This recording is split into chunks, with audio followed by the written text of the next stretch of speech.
again, I'm thinking of it as how can I serve this client instead of how can I make myself feel less like a fraud? How can I make myself seem good enough? Once I moved out of that and instead moved into how can I serve this client the best that I can, everything changed. You're listening to the From Imposter to Empowered podcast. I'm your host, Jill Perrick, a business and mindset coach who specializes in imposter syndrome. If you feel like you're not as smart, capable, or worthy as you actually are, and that someone is going to find you out, then you've come to the right place. I went from being a struggling government worker, working my coaching business on the side, but feeling unworthy and burnt out, to making multiple six figures helping women overcome imposter syndrome so they too can sign clients, make bank, and have the business or career of their dreams. I am nothing special. I have a stuttering disability, ADHD, and I struggle with anxiety and depression. So if I can learn how to feel good enough and overcome my inner imposter, then so can you. Let's dig in. Hello, my loves. Welcome back to the From Imposter to Empowered podcast. I'm your host, Jill Perrick, business and mindset coach and imposter syndrome expert for coaches and online service providers. And you know what? Last episode, I did tell you that we're going to be doing the greatest hits from 2023 for December, but I lied. Only a little bit though, because today's episode is actually from, God, I don't even know, like maybe 2020, maybe 2019, 2021. It's old, you guys. It's old. It's during a time too where I didn't have scripts. So even though those were great episodes, there's a little bit of rambling, but you know what? Rambling is good, right? So anyways, this is the actual episode from before, which is not like the other episodes in December where I am just revamping the episodes and re-recording them. This is going to be the actual audio from this podcast episode. Just keep that in mind while you listen, okay? So if I say anything stupid, that was the old Jill and I don't claim her. Anyways, I'm just dropping you this line to let you know I'm still chilling on my cruise, you guys, in the Southern Caribbean. So come say hi on Instagram at YourCoachJill. And here is how you can frickin' work with me in 2024. So firstly, we have the High Vibe Holiday Bundle, which is totally insane. It's a 90-minute mindset and business intensive with me, my stacked 30-day content challenge, the Empowered and Effortless Sales Bundle, and the content course Unfiltered and Filthy Rich, all for under $1,000, which is insane. That is at the link in my show notes if you want a fat stack of my hottest offers in 2023 and 90 minutes with me. And I am also booking private clients into 2024. This is for coaches and online service providers who are ready to create 5-figure months and 6-figure years, who want to transform their mindset and shift into the identity of a business owner who loves what they do and does it well, and who desire mentorship as they scale in 2024. We do the mindset, the subconscious mind work, and we do all things online business, your content, your offers, your messaging. And the applications for one-to-one coaching with calls and one-to-one Voxer coaching are going to be at the link in my show notes as well. Now, let's get into today's episode, which, like I said, is an old episode from God knows when, all about when you feel anxious before coaching calls and what the fuck that has to do with imposter syndrome. Enjoy! So today we are talking about that anxiety that you may have before a coaching call. Now, this can also be applied to any type of service-based entrepreneur. So let's say you're a VA and you're looking for people who may potentially need your services, or you're on Instagram or you're talking to people. I actually had an NLP breakthrough session client who was talking about how she would actually look at people and think, oh, like I already don't want to work with them. And she couldn't figure out why.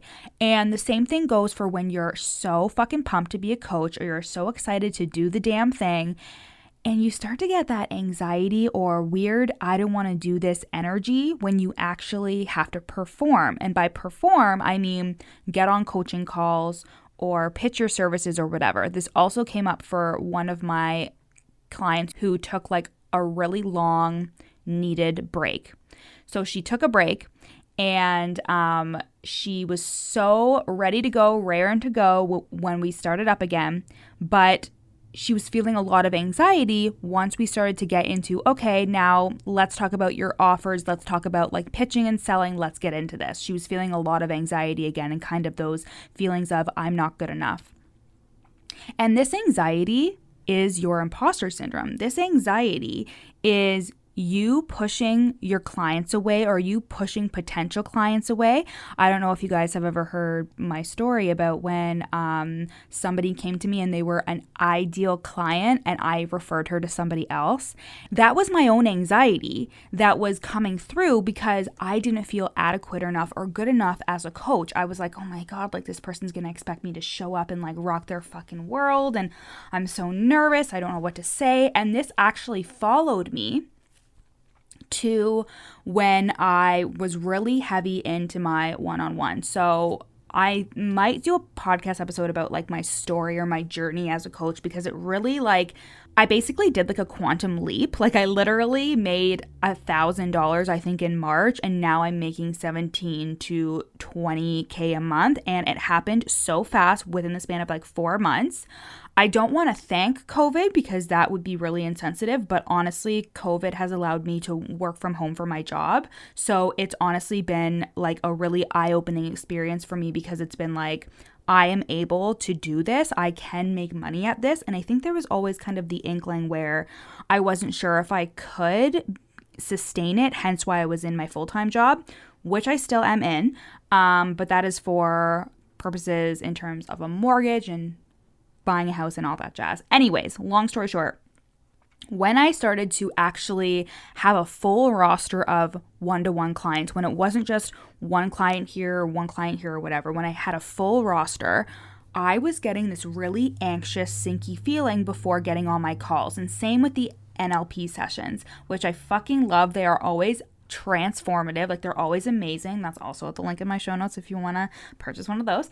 But they are honestly life-changing, but I would be so nervous before them. I'd be like, oh, fuck, I don't want to do this. I'd be on the couch being like, Dustin, I don't want to do this. And he's like, why? And I'm like, I don't know. I just don't want to do it. And it was my own imposter syndrome. It was fucking Rhonda coming out of the woodwork and saying like, oh, you know, they're going to figure it out. They're going to figure out that like once you get on that call, you actually don't have anything substantial to say and you're not going to be able to perform the way you want and they're going to be disappointed. And that's why I kind of want to talk about this topic because I've heard it from multiple people, but you may be too ashamed to talk about it. I have had a couple clients who have told me this and they kind of like light up when I say it. They're kind of like, oh my God, I'm not crazy. Like I actually don't hate my job. Like I actually do want to be a coach or I do want to do this or I do want to do that. And I'm like, yes, of course you do. This is your passion. Like this is what you want to do. The anxiety is just your imposter syndrome. The anxiety is the thoughts that are coming into your head of being like, you're not going to be good enough. And if you listen to those thoughts, you'll start taking the actions that would mean that maybe you are subconsciously pushing these clients away, or maybe you're not really focusing on the client during the call. You're focusing on how can I impress this client, and they're not going to get the same impact, and therefore you're going to be like, oh my God, I'm not good enough, and then go down the spiral. But what was really helpful for me was just doing the damn thing, was getting on the call, was resetting my energy, doing some EFT, saging the fuck out of my room, out of the office, sorry, and really focusing on like, this is for my client. This client is going to get an amazing result. Your intention behind everything is what matters. And even if you're feeling kind of like, oh, I don't want to do this, reset yourself and think to yourself, this is for the client. This client is going to get an amazing result. I am going to facilitate an amazing transformation for this client. And you can't go wrong, because when we set the intention, when we have the positive expectancy of something happening that is going to be good, that energy radiates off of you and you are going to do something amazing for your client, no matter what it is. You also can't determine what your client actually needs until you are putting all of your focus on them. If I was always thinking to myself, I'm not good enough, blah, blah, blah, that shit is going to come through in my coaching calls. But instead, I focus on the questioning. I trust the process. I trust that whatever comes out is going to be something that the client really needs in that moment. And that's why I'm not a fan of like really regimented or like thought out programs when it comes to your coaching, if you're a coach, because you are a person that is helping somebody else in their own journey, and you don't actually know what they're going to need until you calibrate on them, until you figure out what it is that they need to be served with. And that can be anxiety inducing in itself, in terms of being like, so I'm just going to show up on the call and be like, hey, what are we going to talk about? I always have kind of a plan. I kind of like look back on my notes, stuff I want to talk about before, but it's really about holding space for your client, and that's what they're paying you for. They're paying you for the guided questions, the empowerment, the holding space. Depending on what kind of coach you are, of course, there's going to be elements of teaching and guiding with regards to like the stuff that they're doing. So if they have like really specific questions and stuff, and obviously having the knowledge to answer those. But a lot of the time, I have like mindset coaches that come to me, and they're just like, how do I know what makes me special? How do I know how I'm going to help them? And it's all in how you show up for them and how you show up with your own energy. Hey guys, I hope you're loving today's episode. I am just taking a brief pause in today's episode to share with you a client testimonial. These testimonials are either from group coaching clients or clients who are in my one-to-one coaching program. And I can't wait for you to hear how I have changed their lives and their businesses for the better. Jill provided such a safe space for us to release some of those limiting beliefs. We did NLP, we did breath work, which let me tell you, breath work is incredible, like mind-blowing, life-changing experience. Jill is so supportive over Slack, and I totally walked away from the 12-week program just feeling more confident and really feeling like I'm worthy of being an entrepreneur and owning a business and moving forward in that. Even if I don't feel confident 100% of the time, I still feel worthy of that and can move forward. Thank you guys so much for listening. Now let's get back to the episode.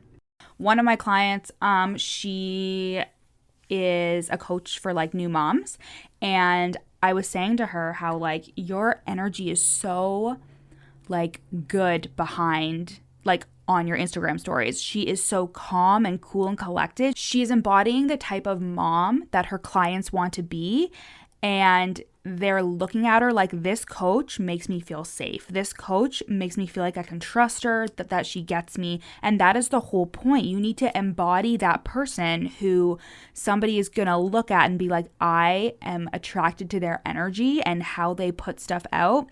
There are tons of people who like sit on their stories and are so monotone and so like uninterested in what they're talking about. And it's not attractive to me. Like, I want to see you excited. I want to see you really care about the information you're giving to people. I get told all the time that people are really attracted to my energy on my stories. And the fact that people are attracted to that makes me want to do that stuff more. And when it comes down to actually working with the person, and when it comes down to actually being on the call with them, I want to be in the same authentic energy as I am on my Instagram stories. And again, I'm thinking of it as, how can I serve this client instead of how can I make myself feel less like a fraud? How can I make myself seem good enough? Once I moved out of that and instead moved into how can I serve this client the best that I can, everything changed. Especially because it was a way for me to look past the fear and the anxiety that I was feeling and instead think about the other person, which creates an amazing result, which then has me thinking like, oh, I can really do this. I also want you to be aware that like you're going to have days where your energy is off. You're going to have days where like you feel kind of low or that like you don't want to show up or whatever.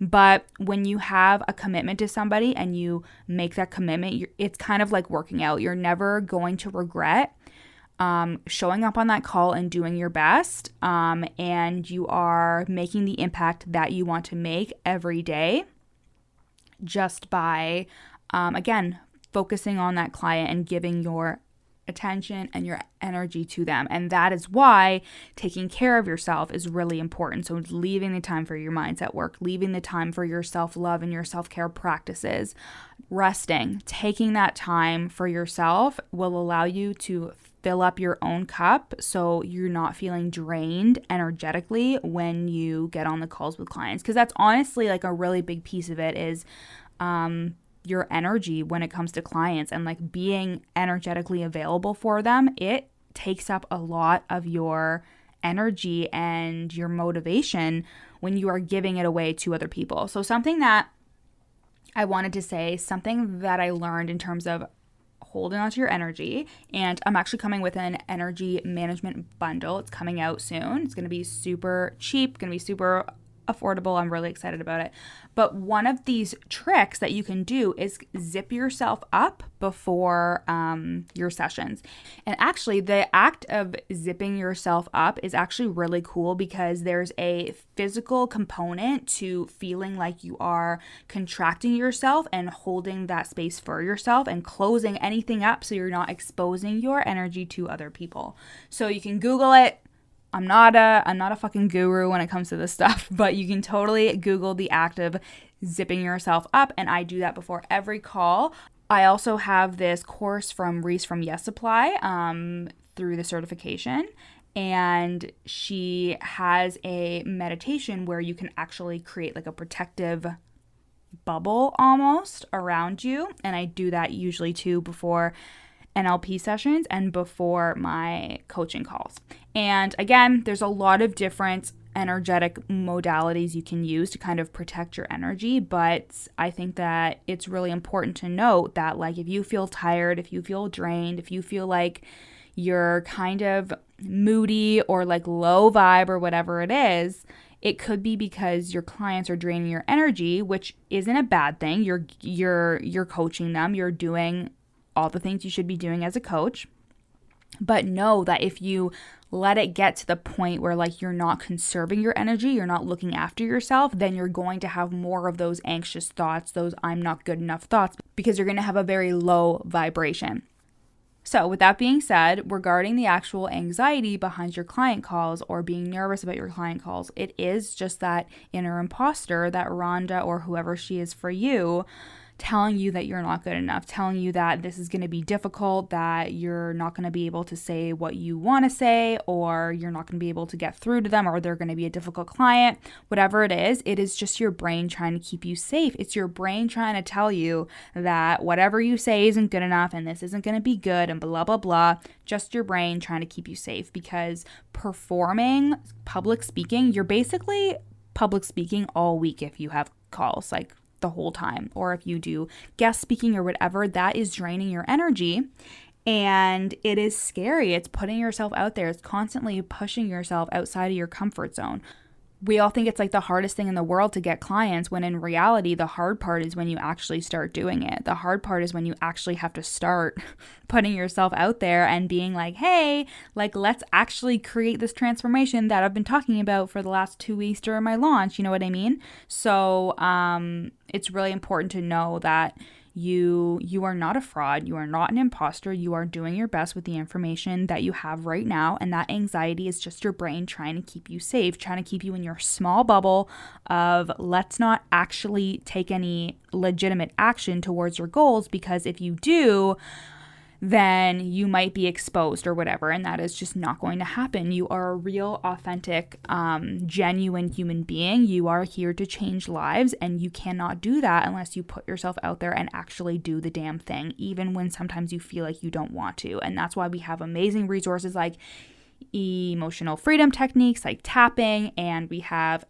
energy clearing techniques and all the really amazing things that will help you reset your energy, raise your vibe, make you feel really, really good. And that's why it's so important to keep an accomplishment journal, because then you can look back on all the amazing things you've done and the lives you've changed. And yeah, I think that's it. I think that's all. If you guys have any more questions about getting rid of that anxiety or talking it through or whatever, you can DM me on Instagram at YourCoachJill. How was that throwback for you?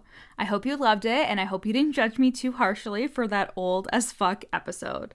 Don't forget about the High Vibe Holiday Bundle, where you can get my content course, Unfiltered and Filthy Rich. You can get the Stacked 30-Day Content Challenge, the Empowered and Effortless Sales Bundle, and a 90-minute intensive with me, all for under $1,000. You can also apply to one-to-one coaching or one-to-one Voxer coaching if you're a coach or online service provider looking to transform your mindset and your business in 2024 and hit those 5-figure months and 6-figure years. Those links are all in my show notes. I love you all, and I will see you next week. Thanks so much for listening to the From Imposter to Empowered podcast. Head to the show notes to learn how you can work with me, where you can buy my best-selling book, You're Not Special, and how to get on my email list for free. Screenshot this episode and add it to your Instagram stories, tagging me at YourCoachJill. See you next time.